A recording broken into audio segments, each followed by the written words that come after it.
안녕하세요, 구독자 여러분. 구독과 좋아요는 채널 운영에 큰 힘이 됩니다. 안녕하세요. 저는 경기도 양평에서 향초나 향수, 비누 등을 제작하는 공방을 운영하며 살고 있는 35세 여성입니다. 원래는 서울에 살았는데 5년 전 이혼을 하면서 친정엄마와 함께 양평으로 이주했어요. 친정엄마는 제가 이혼할 무렵 오랜 교직 생활을 끝내고 정년퇴직하셨고, 현재는 저와 함께 양평에서 같이 살며 농사도 짓고 노인대학에서 한글과 수학을 가르치고 계세요. 저는 어려서 아버지가 일찍 돌아가셨습니다. 엄마 혼자 저를 키운다는 게 쉽지 않은 일이었죠. 하지만 다행이었던 건 부유했던 아버지의 유산을 물려받게 되면서 여유로운 삶을 살았다는 겁니다. 재테크에 안목이 있었던 친정엄마는 여러 가지 방법으로 저축을 했고 수십억 원의 자산가가 되었죠. 교육자임에도 불구하고 저에게는 공부를 강요하지 않으셨어요. 통제된 삶을 살지 말고 하고 싶은 것 하며 살라며 저를 아낌없이 지원해 주신 덕분에 유복한 유년 시절을 보낼 수 있었답니다. 명문대 졸업 후 남들과 똑같이 회사 생활을 시작했어요. 하지만 가만히 앉아서 하루 종일 컴퓨터만 들여다보는 일은 제 스타일이 아니었죠. 스트레스 해소에 좋은 게 없나 탐색을 하던 중 우연히 접하게 된 아로마 테라피에 빠져 공방 창업을 계획하게 되었죠. 남들은 저보고 무모하다 했지만 제가 원하는 꿈이 생긴 이상 그 꿈을 쫓아가기 위해 부단히도 노력해야 했습니다. 지원아, 너는 멀쩡하게 다니던 직장을 왜 갑자기 그만둔 거야? 사실 나 하고 싶은 게 생겼어. 이렇게 가만히 앉아 있는 건 공부했던 걸로 충분하다고. 내 인생이 너무 지루해. 도대체 무슨 일인데 그래? 모든 일에는 다 절차가 있는 법이야. 회사 생활도 이제 적응 좀 하나 싶었는데 갑자기 그만두니까 엄마는 좀 당황스럽다. 미리 말하지 못해서 미안해, 엄마. 됐어. 네 인생인데 내가 뭐라 해서 될 일이었으면 진작에 욕이라도 했겠지. 근데 네가 하고 싶은 일이 뭐야? 사실 회사 관두기 전에 취미 좀 붙여보려고 캔들 공예 수업을 들었거든? 아로마 캔들이라고. 아, 그 향초? 응, 만들어 보니까 재밌고 이게 하면 할수록 묘한 매력이 있더라. 나중에 나이 들어서도 내가 할 수 있는 일인 것 같아서 한번 도전해 보려고. 도전하는 건 좋은 일이야. 어차피 한 번 사는 인생 뭐 있어? 하고 싶은 거 다 하면서 살아. 정말? 허락해 주는 거야? 내가 허락하고 말고가 어디 있어. 네가 원하면 하면 되는 거지. 인생 한 번뿐이다. 기회 있을 때 잡아. 엄마 그렇게 말해줘서 정말 고마워. 역시 우리 엄마 짱. 나도 하나밖에 없는 우리 딸이 행복하다면 그만이야. 엄마가 얼마든지 지원해 줄 테니까 어디 가서 기죽지 말고 원하는 거 다 하면서 살아. 그럼 엄마는 모임 있어서 이따가 저녁에 보자. 알겠어요. 들어가요. 그렇게 다니던 회사를 그만두고 아로마 테라피, 조향사, 캔들 등 여러 가지 자격증을 취득하며 본격적인 준비를 하게 되었습니다. 창업을 위해 상가를 알아보는데 부동산에서 분양 상담사로 일하고 있던 남편을 만나게 되었어요. 번화가도 좋지만 공방 특성상 조금 한적하고 고즈넉한 곳에 있으면 좋겠다 싶어서 여기저기 많이 다니던 참이었죠. 그중에 마음에 드는 곳이 있어서 상담하고 가게 계약을 체결했습니다. 새로 지어진 건물이어서 그런지 시설도 좋고 주변 아파트 단지들이 많아서 접근성이 좋은 최적의 장소였죠. 남편이 처음으로 몇 천만 원 수수료를 받았다며 가게에 커피를 사들고 온 걸 시작으로 연애를 하게 되었습니다.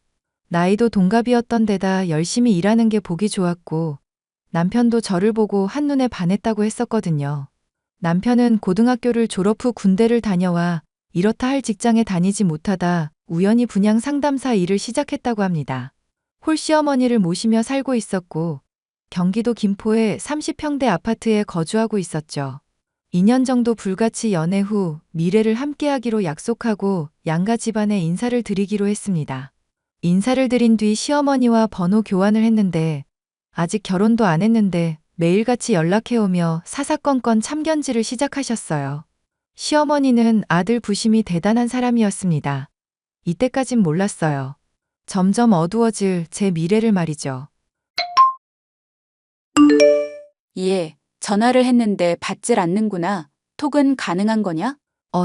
어머니 죄송해요. 전화를 깜빡하고 못 받았네요. 정신이 없었어요. 내가 바쁘면 얼마나 바쁘다고. 내가 몇 번을 전화했는데 너 이러는 거 점수 깎이는 거다? 죄송해요. 무슨 일 있으세요? 연락을 다 주시고. 지난번에 왔다 가고 이렇다 저렇다 할 연락도 없고 그냥 안부차 연락했다. 그리고 원래 안부 연락은 너가 먼저 해야 하는 거야. 어른이 먼저 하게 만드는 경우가 어디 있니? 죄송해요. 어떻게 연락할지도 모르겠고, 솔직히 아직은 어려워서요. 제가 노력할게요. 그나저나 너 공방인지 뭔지 한다며? 그거 하면 한 달에 얼마나 버냐? 그때마다 매출은 다른데요. 단체 주문 들어오거나 강에 많이 나가는 달에는 그만큼 많이 들어오고요. 뭐 들쑥날쑥하다는 거네? 그러다 결혼해서 우리 아들 돈 까먹는 거 아니야? 난 그런 꼴 못 본다. 이래서 여자가 바깥일을 하면 안 된다는 거야. 어머니, 저 그렇게 못 벌지 않아요. 그 아직은 미비하지만 생활비 감당할 정도는 되고요. 조금씩 커져가는 단계라 저도 열심히 하고 있어요. 꼴에 해봤자지. 그러지 말고 남편 내조에 힘써.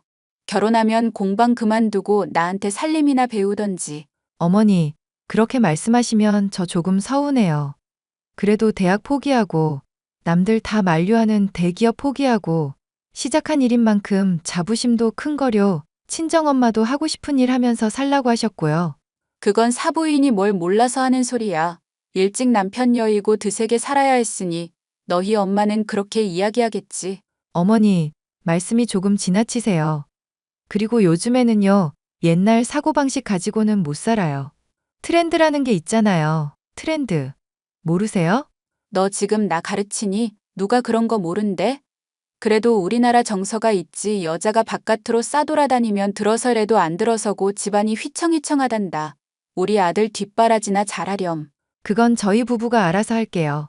신경 써주셔서 감사합니다. 제가 지금 작업 중이어서요. 나중에 다시 연락드릴게요. 들어가세요. 자기야, 엄마한테 전화 왔는데 무슨 일 있었어? 아주 노발대발 화가 잔뜩 나셨는데? 어머니가? 당신한테 연락했다고? 조금 전에 자기한테 조언 좀 했다고 구박했다면서 뭐라 하시는데 도통 알아들을 수 있어야지. 도대체 무슨 일이야? 나도 내색 안 하고 그냥 넘어가려 했는데, 아니 사실 어머니가 연락 오셔가지고는 결혼하면 공방 그만두고 살림이나 배우라잖아. 뭐? 이제 상승세인데 그만두길 뭘 그만둬? 엄마가 뭘 모르네. 그러니까 몇 마디 받아치니까 우리 엄마 들먹이면서 바깥 일하면서 싸돌아다니면 애도 안 들어선다고까지 하셨다니까? 내가 진짜 황당해서. 엄마가 그랬단 말이야? 내가 대신 사과할게. 우리 엄마가 나 혼자 키우셨다 보니까 뭔가 자부심 같은 게 있으셔. 미안해. 아냐, 자기가 왜 사과를 해. 자식 가진 부모 입장에서 당연히 그러실 수 있는 거지. 내가 너무 과민 반응했던 것도 있고. 그렇게 생각해주니 고마워. 아니야, 먼저 연락줘서 고맙고 내가 나중에 어머니한테 연락드려서 잘 말씀드릴게. 그렇게 싱숭생숭 시어머니와 연락을 마치고 얼마 뒤 상견례 날이 다가왔습니다. 모처럼 중요한 자리니만큼 호텔 식당을 예약하고 긴장되는 마음으로 자리를 지키고 있었죠. 그런데 말입니다. 저와 엄마는 최대한 단정하게 차려입었는데 시어머니의 옷차림을 보고 경악할 수밖에 없었어요. 옷은 그렇다 치는데 온몸에 잔뜩 장신구를 달고 왔습니다. 정말 치렁치렁이라는 말이 생각날 정도로 말이죠. 마치 자신이 잘 살고 이만큼의 부를 누리고 있으니 까불지 말아라 라는 걸 표현하고 싶으셨나 봅니다. 식사를 하면서 저는 어른들 눈치를 보느라 밥이 코로 들어가는지 입으로 들어가는지 모를 지경이었어요. 두 어머니들이 결혼은 어떻게 준비하는지 좋을지에 대해 말씀을 나누시는데 시어머니가 막무가내인 태도를 보이셨습니다. 남편 자랑을 끝없이 늘어놓는 건 물론이고 무조건 예단은 다 챙겨받을 거니 단단히 준비하라고 하시더군요. 그 이야기를 듣고 있던 친정엄마의 표정은 점점 굳어갔고 저는 남편을 쳐다보았지만 애써 제 시선을 피하며 시어머니만 바라볼 뿐 어떠한 제지도 하지 않았습니다.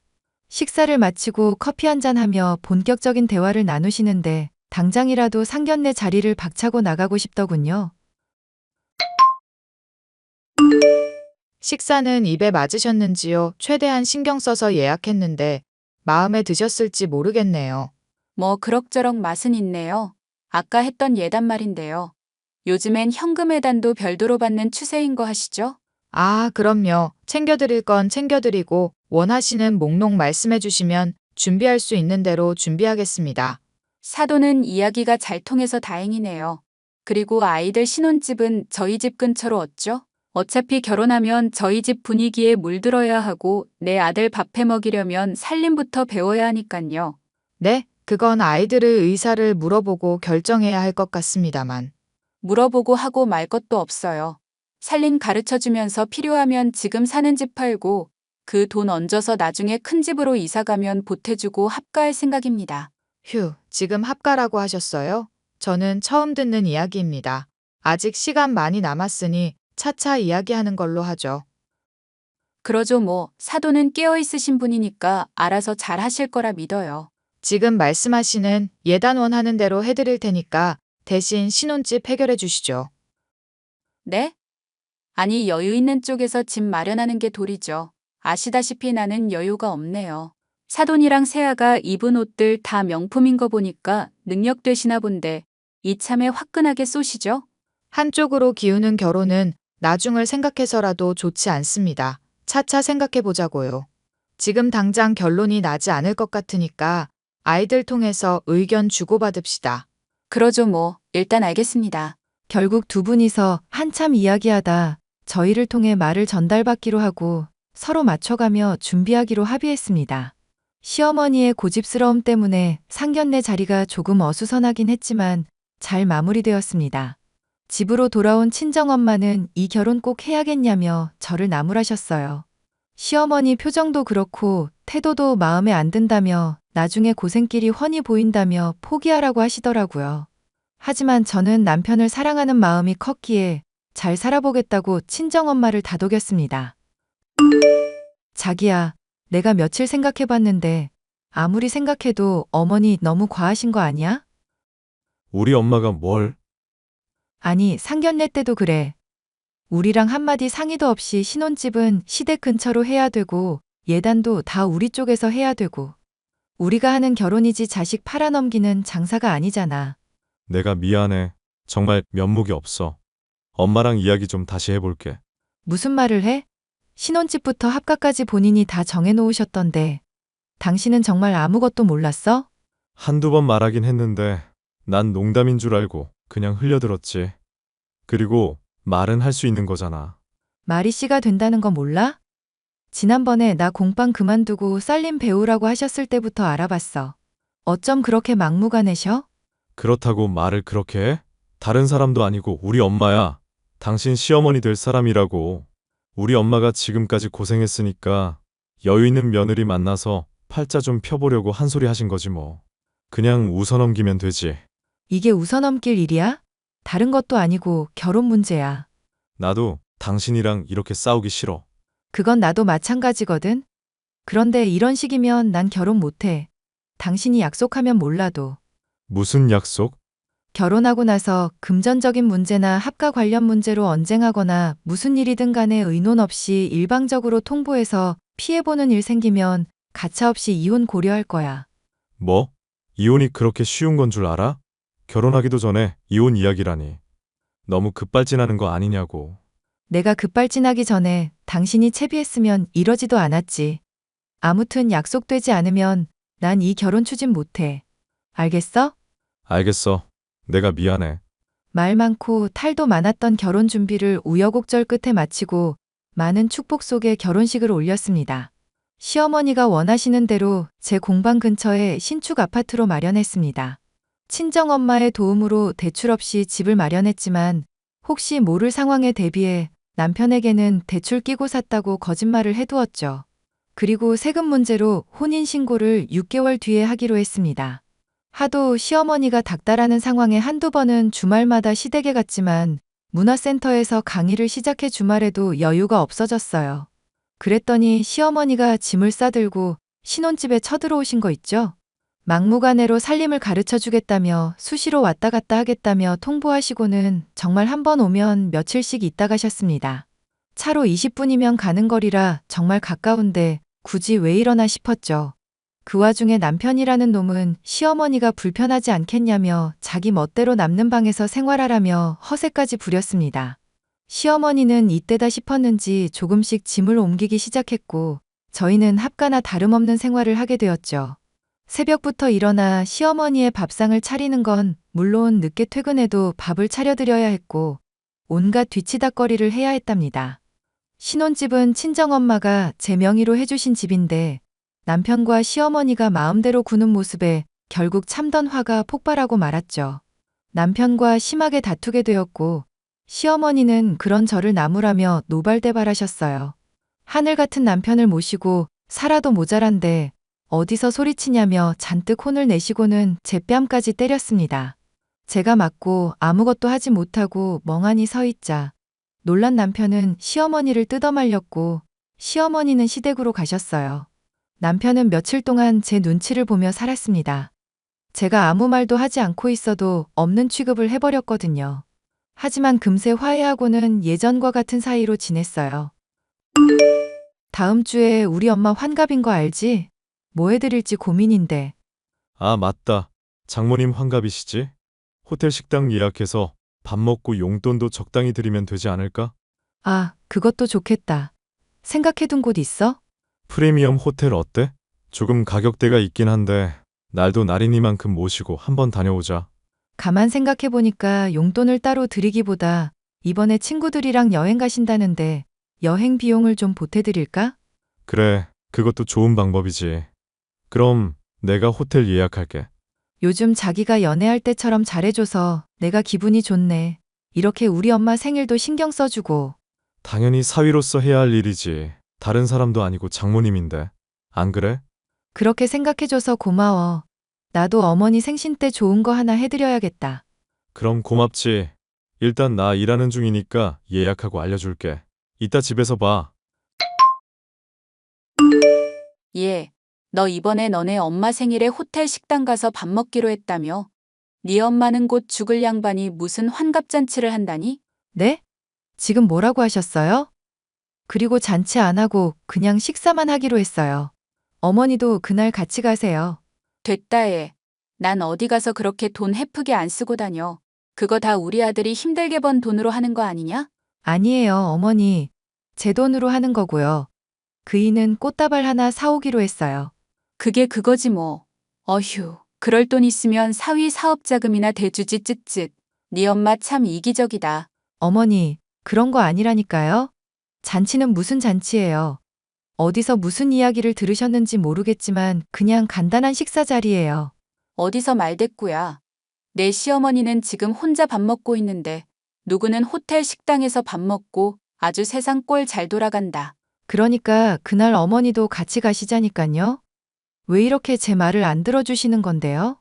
야, 내가 누누이 말했지. 내가 말하기 전에 네가 알아서 해야 한다고? 눈치가 정말 없구나. 어머니, 솔직히 말씀드리면 저도 뭐가 뭔지 잘 모르겠어요. 어머님 비위 맞춰드리기 너무 어려워요. 이래도 싫다 저래도 싫다 하시니 뭘 자꾸 어쩌라는 건지 이해가 안 간다고요. 이것 좀 봐라. 이기적인 네 엄마 닮아서 이제는 할 말 못할 말 다 하겠다. 이거야? 어머니, 이기적인 건요. 상대방 생각 안 하고 남한테 피해주면서 행동하는 걸 이기적이라고 하는 거예요.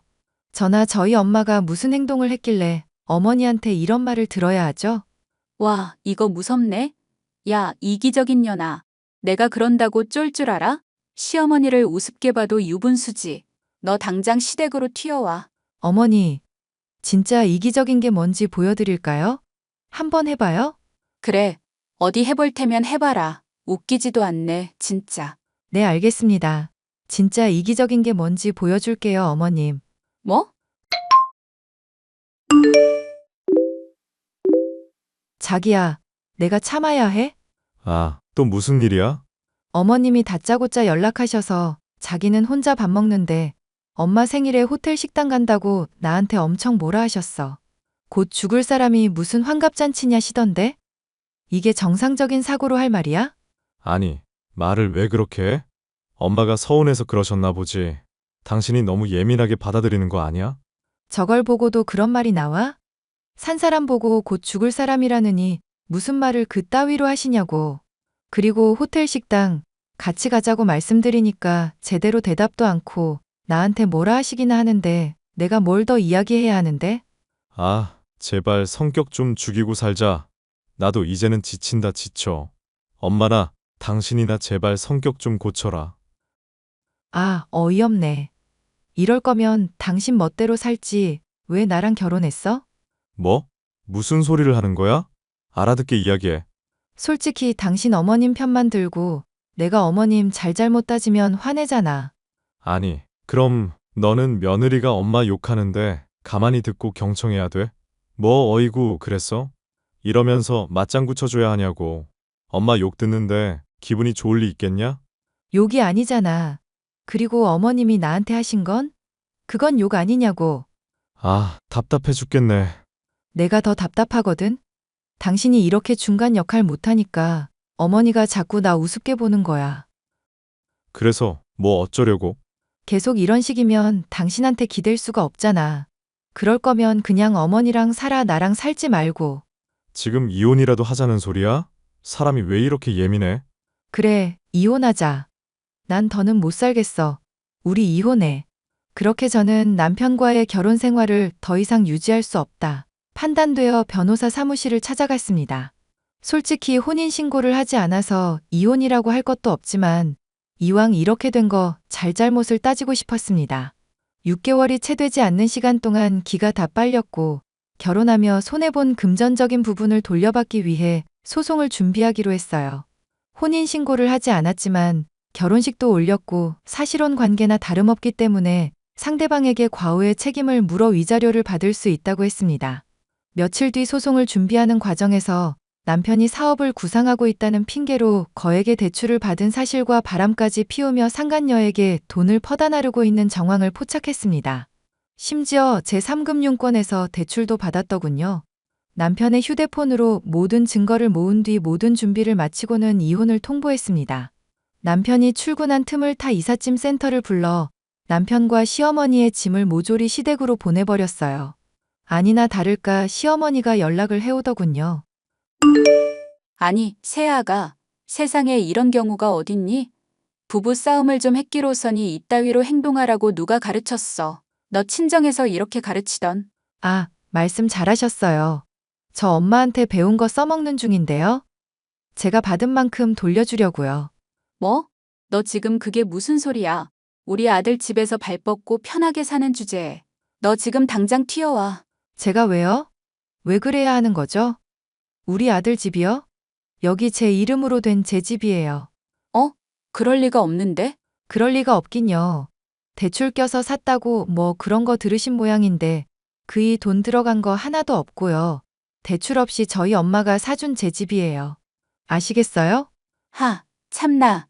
야, 너 재산 분할해야 하는 거 알지? 예금이고 뭐고 절반 내놔. 재산 분할이요? 오히려 제가 받아도 모자란데 감히 어디서 재산 분할을 운우네요? 이혼하면 당연히 재산 분할해야지. 뭣도 모르는 년이. 기억 안 나세요? 저희 세금 문제로 혼인신고 나중에 하기로 한 거. 즉, 지금 혼인신고 안 되어 있다고요. 사실혼 관계이긴 하지만 오히려 제가 퍼다 나른 돈이 아마 더 많을 거예요. 그거 되돌려 받으려고 청구 소송 거는데 어머니 감당하실 수 있어요? 지금 저한테 이러실 때가 아닐 텐데? 야, 너 지금 소송이라고 했어? 꼭 그렇게까지 해야 해? 네, 이렇게 해야겠네요. 유책 사유는 그이가 전적으로 가지고 있어서요. 지금 같은 회사 여직원이랑 바람도 피우고 아주 살판났나 보던데요. 내가 시원찮으니까 바깥으로 눈 돌리는 거다. 네가 집안일 배우고 내조에만 힘썼어 봐. 다른 여자들한테 눈 돌리고 다니나. 그리고 어머니도 유책 사유예요.